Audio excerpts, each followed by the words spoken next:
ನಮಸ್ಕಾರ, ನ್ಯೂಸ್ ಬಾಕ್ಸ್ಗೆ ಸ್ವಾಗತ. ಸ್ನೇಹಿತರೆ, ಕರ್ಣ ಧಾರಾವಾಹಿ ಶುರುವಾದ ಮೊದಲೇ ವಾರದಲ್ಲಿ ಭರ್ಜರಿ ಟಿಆರ್ಪಿಯನ್ನು ಪಡ್ಕೊಂಡಿತ್ತು. ಈ ವಾರ ಕೂಡ ಟಿಆರ್ಪಿ ರೇಸ್ನಲ್ಲಿ ಕರ್ಣ ಧಾರಾವಾಹಿ ಮುಂಚೂಣಿಯಲ್ಲಿ ಇರುವಂಥದ್ದು. ಆದರೆ ಇದೀಗ ಕರ್ಣ ಧಾರಾವಾಹಿಯ ವಿಚಾರವಾಗಿ ಸಿಕ್ಕಾಪಟ್ಟೆ ಒಂದು ವಿಚಾರ ಟ್ರೋಲ್ ಆಗ್ತಾ ಇದೆ. ಅದೇನಪ್ಪ ಅಂತಂದರೆ, ಭವ್ಯ ಗೌಡ ನಾರ್ಮಲ್ ಆಗಿ ಆ್ಯಕ್ಟಿಂಗ್ ಮಾಡ್ತಾ ಇಲ್ಲ, ಓವರ್ ಆ್ಯಕ್ಟಿಂಗ್ ಮಾಡ್ತಿದ್ದಾರೆ ಅನ್ನುವಂಥ ವಿಚಾರ ಸೋಷಿಯಲ್ ಮೀಡಿಯಾದಲ್ಲಿ ನಾವು ಜೀ ಕನ್ನಡ ಬಿಡುವಂಥ ಪ್ರೋಮೋ ಆಗಿರ್ಬೋದು ಅಥವಾ ಕರ್ಣ ಧಾರಾವಾಹಿಗೆ ಸಂಬಂಧಪಟ್ಟಂತ ಯಾವುದೇ ಒಂದು ಪೋಸ್ಟಲ್ಲೂ ಕೂಡ ಕಮೆಂಟ್ನಲ್ಲಿ ಚೆಕ್ ಮಾಡ್ಬೋದು, ಭವ್ಯ ಗೌಡ ಯಾಕೆ ಈ ರೀತಿಯಾಗಿ ಮಾಡ್ತಾ ಇದ್ದಾರೆ ಅನ್ನುವಂಥದ್ದು.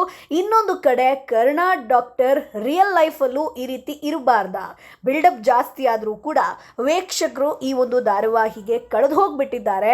ಕರ್ಣ ಧಾರಾವಾಹಿ ಕಳೆದ ವಾರದಿಂದ ಪ್ರಸಾರ ಆಗ್ತಾ ಇತ್ತು. ಅದ್ಧೂರಿತನದಲ್ಲಿ ಈ ಸೀರಿಯಲ್ ಕಡಿಮೆ ಏನೂ ಇಲ್ಲ, ಜೊತೆಗೆ ಜನ ಮೆಚ್ಚುವಂತ ಕಂಟೆಂಟ್ ಇರೋದು ಪಕ್ಕಾ ಆಗಿದೆ. ಆದರೆ ಸಮಸ್ಯೆ ಏನು ಗೊತ್ತಾ, ಕರ್ಣ ಡಾಕ್ಟರ್ ಬಿಲ್ಡಪ್ ಜಾಸ್ತಿ ಆಯಿತು ಅಂತ ಒಂದಷ್ಟು ಜನ ಕೇಳ್ತಾ ಇದ್ರು. ಈಗ ಇಂಥದ್ದೊಂದು ಮಾತು ಹೇಳಿದ್ರೆ ವೀಕ್ಷಕರು ಕಿಡಿಕಾರ್ಬೋದು. ಕರ್ಣನ ಬಗ್ಗೆ, ಬಿಲ್ಡಪ್ ಬಗ್ಗೆ ಮುಂದೆ ನೋಡೋಣ.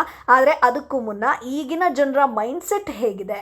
ಸೊ ಈಗೇನಿದ್ರು ರೀಲ್ಸ್ ಕಾಲ, ಅಂದರೆ ಸೆಕೆಂಡ್ಸ್ನಲ್ಲಿ ಇರೋದನ್ನಷ್ಟೇ ಜನ ನೋಡೋದು. ಆದರೆ ಅರ್ಧ ಗಂಟೆ ಕೂತು ಸೀರಿಯಲ್ ನೋಡ್ತಾರೆ ಅಂತಂದರೆ ಅವರ ಅಭಿರುಚಿ ಸೀರಿಯಲ್ ಕಡೆಗೆ ಇದೆ ಅಂತಾನೆ ಅರ್ಥ. ಸೊ ಒಂದು ಕಡೆ ಕೆಲವೊಂದು ಜನ ಕರ್ಣ ಯಾವ ರೀತಿಯಾಗಿದ್ದಾರೋ ಅದೇ ರೀತಿ ರಿಯಲ್ ಲೈಫಲ್ಲೂ ನಮ್ಮನೆಯಲ್ಲೂ ಒಬ್ರು ಈ ರೀತಿ ಇರಬೇಕಿತ್ತು ಅಥವಾ ರಿಯಲ್ ಲೈಫಲ್ಲೂ ಹೀಗೆ ಇರಬೇಕಿತ್ತು ಅನ್ನುವಂಥ ವಿಚಾರಗಳನ್ನು ಸಾಕಷ್ಟು ಜನ ಹೇಳ್ತಾ ಇದ್ದಾರೆ. ಇನ್ನೊಂದು ಕಡೆ ಭವ್ಯ ಗೌಡ ವಿಚಾರವಾಗಿ ಕೂಡ ಯಾಕೆ ಇಷ್ಟು ಓವರ್ ಆಗಿ ಭವ್ಯ ಗೌಡ ಅವರನ್ನು ತೋರಿಸ್ತಾ ಇದ್ದಾರೆ, ಅಥವಾ ಈಗ ಡಾಕ್ಟರ್ ಕಲಿಯುವಂಥ ವಿದ್ಯಾರ್ಥಿನಿ ಅಂತಂದರೆ ಹೇಗಿರಬೇಕು, ಇಲ್ಲಿ ಭವ್ಯ ಗೌಡ ಮೆಚುರಿಟಿ ಲೆವೆಲನ್ನೇ ತೋರಿಸ್ತಾ ಇಲ್ಲ. ಸೊ ಕೆಲವೊಂದು ಕಡೆ ಓವರ್ ಆಗಿ ಎಕ್ಸ್ಪ್ರೆಷನನ್ನು ಕೊಡೋದಾಗಿರ್ಬೋದು ಅಥವಾ ತಾನು ಚೆನ್ನಾಗಿ ಕಾಣಬೇಕು ಅನ್ನುವಂಥ ನಿಟ್ಟಿನಲ್ಲಿ ಈ ರೀತಿಯಾಗಿ ಮಾಡ್ತಾ ಇದ್ದಾರೆ. ಕ್ಯಾಮ್ರಾ ಕಣ್ಣಿಗೆ ನಾನು ಚೆನ್ನಾಗಿ ಕಾಣಬೇಕು, ನನ್ನ ಸ್ಮೈಲ್ ಚೆನ್ನಾಗಿ ಕಾಣಬೇಕು, ನನ್ನ ಲುಕ್ ಚೆನ್ನಾಗಿ ಕಾಣಬೇಕು ಅನ್ನುವಂಥ ನಿಟ್ಟಿನಲ್ಲಿ ಈ ರೀತಿ ಭವ್ಯ ಗೌಡ ಕಾಣಿಸ್ಕೊಳ್ತಾ ಇದ್ದಾರೆ. ಸೊ ನಾರ್ಮಲ್ ಆಗಿ ಈ ಕ್ಯಾರೆಕ್ಟರ್ಗೆ ಇದು ಸೂಟ್ ಆಗ್ತಾ ಇಲ್ಲ ಅನ್ನುವಂಥ ವಿಚಾರವನ್ನು ಒಂದಷ್ಟು ಜನ ಹೇಳ್ತಾ ಇದ್ದಾರೆ. ಸೊ ಕರ್ಣನಿಗೆ ಮೊದಲ ವಾರವೇ ನಿಮಗೆ ಗೊತ್ತಿರ್ಬೋದು 11 TRPಯನ್ನು ಪಡ್ಕೊಂಡಿತ್ತು.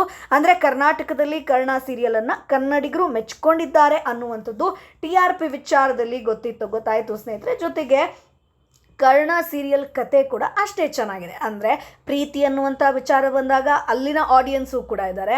ಫ್ಯಾಮಿಲಿ ಅನ್ನುವಂಥ ವಿಚಾರ ಬಂದಾಗ ಸೊ ಫ್ಯಾಮಿಲಿಯಲ್ಲಿ ಕರ್ಣನಿಗೆ ಯಾವುದೇ ಬೆಲೆ ಇಲ್ಲ, ಸೊ ಕರ್ಣ ನಿಜವಾದ ಮಗ ಅಲ್ಲ ಅನ್ನುವಂಥ ಕಾರಣಕ್ಕೆ ಆಸ್ತಿ ವಿಚಾರವಾಗಿ ಯಾವ ರೀತಿ ಕರ್ಣನನ್ನು ನೋಡ್ತಾರೆ ಅನ್ನುವಂಥದ್ದು ಕೂಡ ಎಲ್ಲ ಮನೆಗೂ ಮುಟ್ಟುವಂಥ ಕತೆ. ಸೊ ಅದರ ಒಂದು ಪ್ರೇಕ್ಷಕ ವರ್ಗ ಕೂಡ ಇದೆ.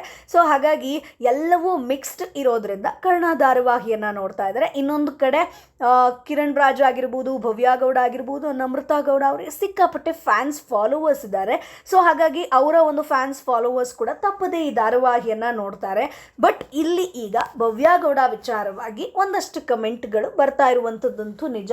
ಸೊ ನಿಮಗೂ ಕೂಡ ಅನಿಸಿದ್ಯಾ? ಅಂದರೆ ಸೀರಿಯಲ್ ಶುರುವಾದಾಗಿನಿಂದ ಇವತ್ತಿನವರೆಗೂ ಆಕೆ ಕಾಣಿಸ್ಕೊಳ್ಳುವಂಥ ರೀತಿ ಸಿಕ್ಕಾಪಟ್ಟೆ ಮುದ್ದಾಗಿ ಕಾಣಿಸ್ತಾರೆ. ಹೌದು, ಚೆನ್ನಾಗಿ ಬಟ್ಟೆ ಆಗಿರ್ಬೋದು, ಎಲ್ಲವೂ ಚೆನ್ನಾಗಿರುತ್ತೆ. ಆದರೆ ಕೆಲವೊಂದು ಕಡೆಗಳಲ್ಲಿ ಓವರ್ ಎಕ್ಸ್ಪ್ರೆಷನನ್ನು ಕೊಡೋದಾಗಿರ್ಬೋದು ಅಥವಾ ಮೆಚುರಿಟಿ ಇಲ್ಲದೆ ಇರೋ ಥರ ನಟಿಸೋದಾಗಿರ್ಬೋದು ಅಥವಾ ಡಾಕ್ಟರ್ ಕಲಿತಾ ಇದ್ದಾರೆ ಅಂತಂದರೆ ಹೇಗಿರಬೇಕು ಅದಕ್ಕೆ ತಕ್ಕಂಗೆ ಇಲ್ಲವಾ ಅನ್ನುವಂಥದ್ದು, ಇವೆಲ್ಲವನ್ನು ಅಂದರೆ ತುಂಬ ಓವರ್ ಆಗಿ ಎಕ್ಸ್ಪ್ರೆಷನನ್ನು ಕೊಡ್ತಾ ಇದ್ದಾರೆ, ಅತಿಯಾಗಿ ಆಡ್ತಿದ್ದಾರೆ ಅನ್ನುವಂಥದ್ದು ಒಂದಷ್ಟು ಕಮೆಂಟ್ಗಳಲ್ಲಿ ನಾವು ನೋಡ್ಬೋದು. ಸೊ ನಿಮಗೂ ಕೂಡ ಕರ್ಣ ಧಾರಾವಾಹಿಯಲ್ಲಿ ಭವ್ಯ ಗೌಡ ವಿಚಾರವಾಗಿ ಹಾಗೆ ಅನ್ನಿಸ್ತಾ ಅದನ್ನು ಕಮೆಂಟ್ ಬಾಕ್ಸ್ ಮೂಲಕ ತಿಳಿಸಿ. ಜೊತೆಗೆ ಎರಡನೇ ಕ್ವಶನ್ ಏನಪ್ಪ ಅಂತಂದರೆ, ಕರ್ಣ ಧಾರಾವಾಹಿ ನಿಮಗೆ ಇಷ್ಟ ಆಯ್ತಾ? ನಿಮ್ಮ ನೆಚ್ಚಿನ ಪಾತ್ರ ಯಾವುದು? ಅದನ್ನು ಕಮೆಂಟ್ ಬಾಕ್ಸ್ ಮೂಲಕ ತಿಳಿಸಿ. ನಮ್ಮ ಚಾನಲನ್ನು ತಪ್ಪದೇ ಸಬ್ಸ್ಕ್ರೈಬ್ ಮಾಡಿ. ಕೇಳಿರುವಂಥ 2 ಪ್ರಶ್ನೆಗಳಿಗೂ ಉತ್ತರವನ್ನು ಕೊಡಿ. ಸೊ ನೋಡೋಣ ಯಾರ್ಯಾರ ಅಭಿಪ್ರಾಯ ಹೇಗಿದೆ ಅನ್ನುವಂಥದ್ದು.